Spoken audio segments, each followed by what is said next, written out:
এতগুলো গুরুজনের মাঝখানে বৌদির বোন আমার পাশে এসে বসলো কেন? মনে হচ্ছে কোনো ব্যাপার আছে। একবার দাদা বৌদির বিয়ে হয়ে যাক না, তারপর দেখছি। বৌদির বোনকে ঠিক পটিয়েই নেব।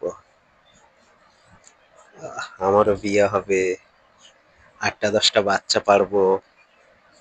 দাদার আগে তো 3টে বাচ্চা পেড়ে দেবই।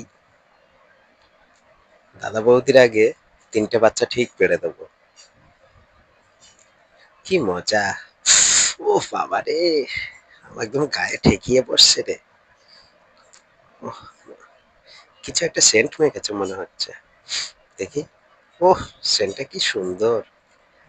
মনে হচ্ছে দামি সেন্ট মেখেছে। আরে আমি আসবো, সেই কারণে রেডি হয়েছিল। আমি বুঝতে পেরেছি দাদা শালি মনে হয় আমাকে একটু একটু ভালোবেসে ফেলেছে। আরে আমাকে তো দেখতে হবে কত হ্যান্ডসাম আছি।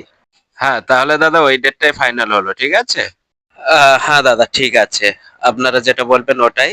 এই বড় মেয়েটার বিয়ে হয়ে গেলে ছোট মেয়েটা রেজিস্ট্রি হয়ে গেছে তো, ওটাকেও বিদায় করতে পারলে বাঁচি। যা, মার গাড়ি আছে রে, এরও বিয়ে ঠিক হয়ে আছে।